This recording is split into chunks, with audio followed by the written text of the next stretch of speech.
Do you really confess well? Have you ever made a serious examination of conscience? Have you ever done a general confession in your life? You confess, but do you come out truly forgiven? These questions may seem uncomfortable, and they should be, because for many Christians, the answer might decide their eternal destiny. Saint Teresa of Avila once saw something that burned this truth forever into her heart. While she was praying, God allowed her to see a terrifying reality. A deep abyss opened beneath her, filled with fire and unending flames. Into that fire, she saw souls falling, not occasionally, but continuously. As snow falls in winter, innumerable souls plunging into eternal ruin. Shocked, she cried out, "My God! Who are they? They must be pagans who never knew you." But Jesus replied, "No, Teresa. They are Christians like you." Surprised, she insisted, "Then they must have neglected the faith and abandoned the sacraments." Again, he answered, "No, Teresa. They practiced the faith." Terrified, she grasped for another explanation. Surely, they must have never confessed, not even at the moment of death. But the Lord broke her heart with the final answer. They confessed, even before they died. Saint Teresa trembled. Then why are they condemned? Jesus gave her a mission that echoes through time, because they confessed badly.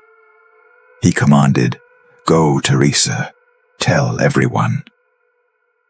Never let my ministers grow tired of preaching about the danger of bad confessions, so my people do not transform the remedy into poison.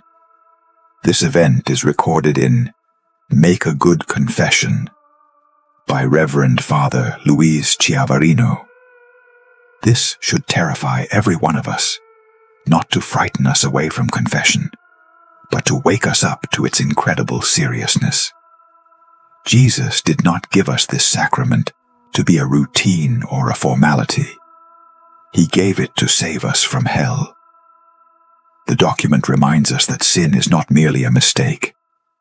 It is the greatest of all evils, an offense against God that wounds the soul and harms the world.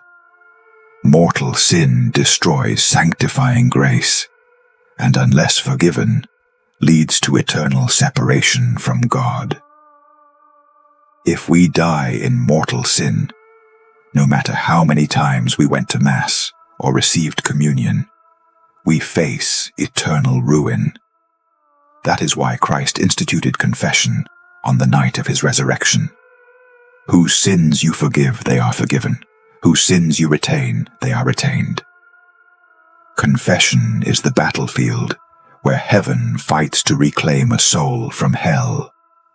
But if the soul walks into that battlefield with a lie in its heart, grace cannot operate. Many Christians believe they are safe because they confess from time to time. But what use is confession if the confession itself is a sin, a sacrilege, because the heart refuses to change? Shame before a priest, a man, keeps countless souls from speaking the truth. Yet it is not before a man that we kneel. It is before Christ. The Church teaches 6 essential conditions for a valid, fruitful confession. Accept the moral teaching of the Church. Truth, not personal opinion. Make a sincere and diligent examination of conscience, asking God for light to see every sin since the last good confession. Have true contrition, sorrow of the will, not of feelings. Have a firm purpose of amendment, a decision to fight sin, avoid the occasions of sin, and break bad habits. Confess all mortal sins clearly, kind, number, and relevant circumstances. Fulfill the penance imposed by the priest. Failure in any of these conditions can invalidate the confession. But there is one fault that destroys the soul: hiding a mortal sin on purpose.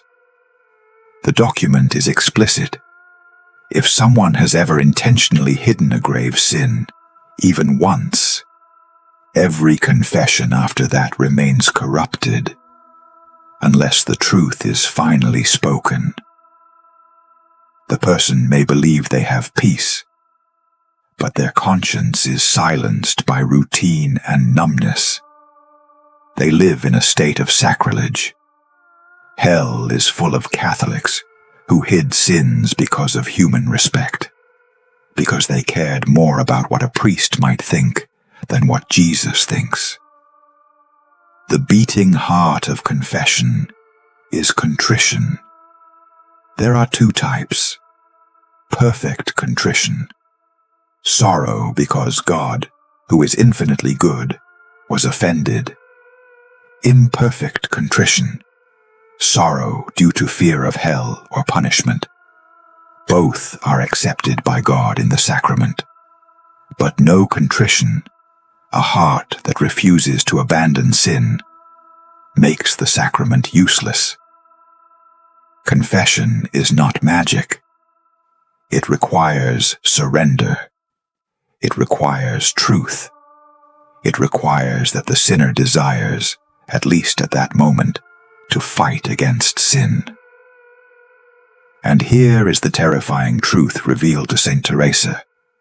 Hell is populated by those who confessed, but chose not to repent. They were not atheists. They were not murderers of the faith. They were practicing Catholics who went to church, prayed, confessed, but without conversion of heart. They used confession as a way to relieve guilt, not as a path to holiness. They thought mercy was cheap. They forgot that Jesus did not die to leave us unchanged. So now the questions return to you. Do you hide sins in confession? Do you make excuses for your sin? Do you confess without any intention of change? Do you refuse to break the chains you know are dragging you down? Because if the answer is yes, Saint Teresa has already seen where that path leads. Now, if all this still seems too strong, then listen to what the Church has recorded, not from mystics alone, but from undeniable historical events. Monsignor de Ségur, in his work Hell, recounts a tragic case that shook northern Italy during the 15th century. A young man of noble family, admired by everyone for his virtues, once committed a serious sin. Out of shame, he hid that sin in confession and received Holy Communion in that state. His conscience was tormented, yet instead of confessing, he tried to compensate through penances, fasts, and public acts of piety.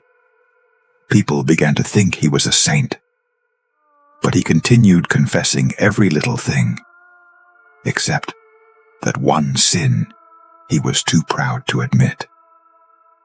Eventually, seeking peace, he entered a monastery. Here, he thought, I will finally confess everything.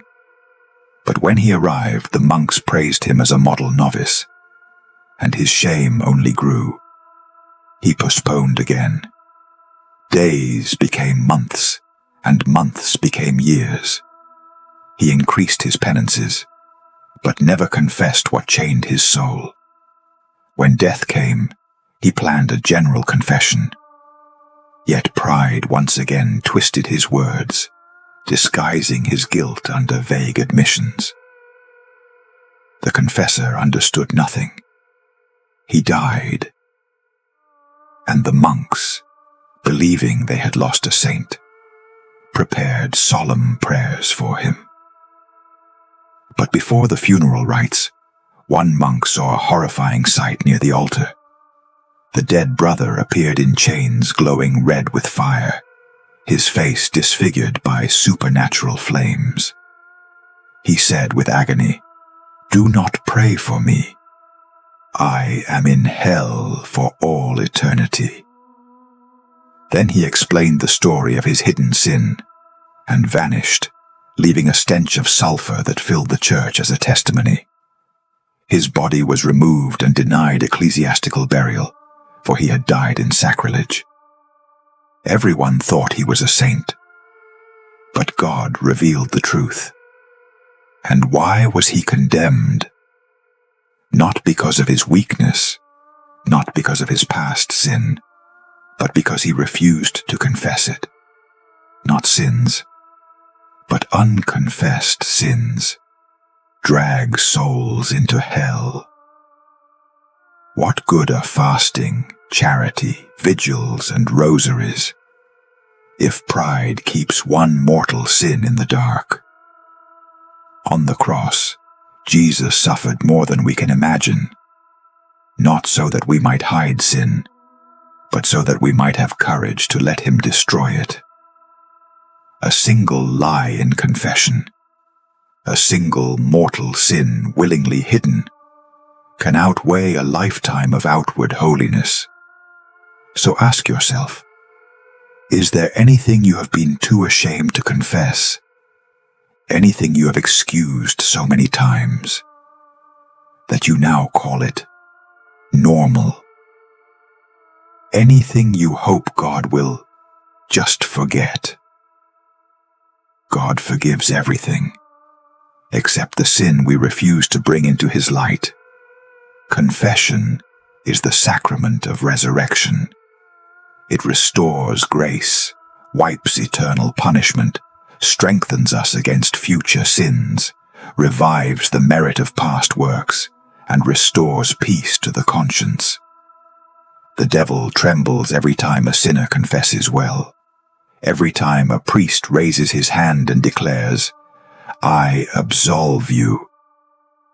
The gates of hell are forced shut. Jesus wants to save you. He wants to forgive you fully, but he cannot forgive the sin we refuse to let go. At this very moment, the Lord repeats the same plea he made to Teresa. "Warn my children. Tell them the truth. Their salvation depends on this." So listen carefully. If you have hidden a mortal sin, confess it. If you have been away from confession, return. If you feel too weak to change, beg God for strength. If you fall again, confess again. Heaven is full of sinners who never gave up. Hell is full of those who did. Share this video with someone who needs to hear this truth. Subscribe and stay close. More stories of the saints and of God's mercy will be here, calling us to conversion. And when the doors of a confessional open for you again, enter. Speak the truth, cry for mercy, and allow Jesus, through his priest, to restore your soul.